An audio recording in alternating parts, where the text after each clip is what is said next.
Bismillahirrahmanirrahim. Assalamualaikum warahmatullahi wabarakatuh.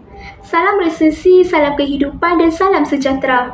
Saya Nur Fatim Mawaddah binti Fairuz dari Sekolah Agama Menengah Tinggi Tengku Ampul Rahimah Kuala Langat dengan kod BFT 1002.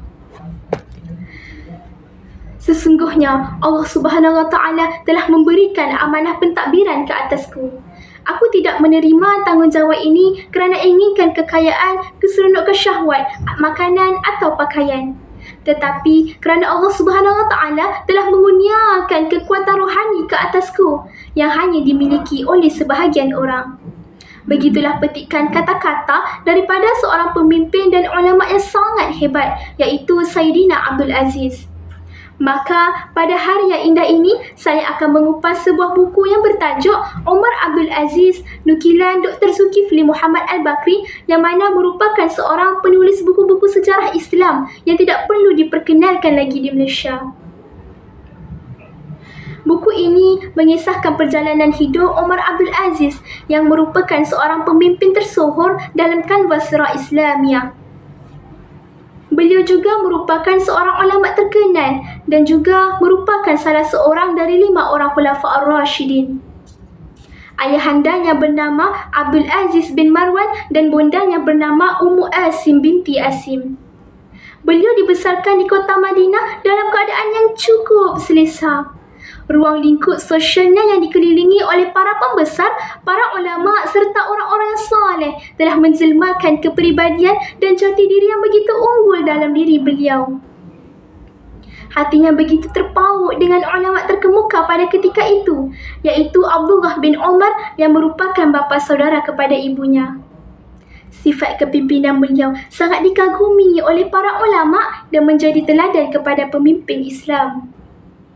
Buku ini menampilkan kehebatan beliau sebagai seorang pemimpin yang berani apabila beliau telah memecat gubernur daerah yang bertindak kejam dan tidak adil kepada rakyat.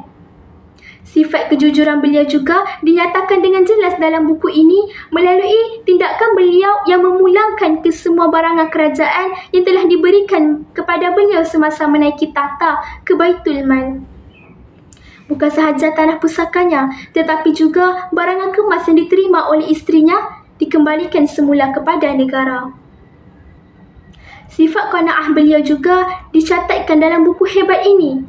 Buktinya, beliau menjalani hidupnya dengan penuh zuhud dan sederhana sehingga payah dijumpai oleh mana-mana para rahib seperti beliau, apatah lagi raja dan maharaja. Pernah beberapa ketika, beliau lambat hadir ke solat Jumaat kerana menunggu bajunya yang tunggal itu kering. Demikian juga halnya dalam soal makanan. Pernah terjadi pada suatu hari hanya ada bawang dan kacang di rumahnya. Sehinggakan anaknya terpaksa menutup mulut semasa berbual dengan ayahnya kerana risau mengganggu beliau. Menyedari perkara itu, Umar Abdul Aziz berkata kepada anaknya sambil berlinangan air mata, "Wahai anakku, adakah kamu menginginkan makanan yang enak sedangkan ayahmu dihumban ke dalam neraka?" Sungguh pun, beliau menjalani kehidupan peribadinya dengan begitu zuhud. Tetapi, beliau juga berjaya membangunkan negara yang ditakdirnya, terutamanya dalam memperkasakan agama Islam serta ekonomi umat Islam. Perjuangan beliau begitu mengagumkan sehingga akhirnya beliau menghembuskan nafas terakhir pada umur 36 tahun. Usai membaca karya ini, terdapat banyak pengajaran dan iktibar yang dapat kita teladani.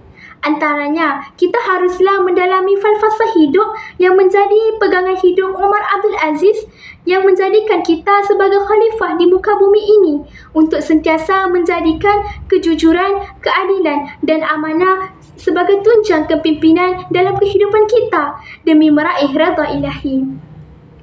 Hasil tulisan Dr. Zulkifli Muhammad Al-Bakri ini juga mengajak kita untuk berfikir, bermuhasabah dan menilai semula kehidupan kita pada hari ini. Lantas, menyedarkan kita betapa jauhnya beza antara corak kehidupan pemimpin masa kini dengan kehidupan para Khulafa Ar-Rashidin yang begitu komited dalam menegakkan syiar Islam. Buruk bunyi pecah berita, buruk rupa salah candanya. Jika hidup dikutuk Allah, ke bawah tidak berurat, ke atas tidak berpucuk, di tengah-tengah digigit kumbang. Fikir-fikirkanlah. Wallahu alam. Akhirul kalam. Nadi ilmu amalan membaca. Assalamualaikum warahmatullahi wabarakatuh.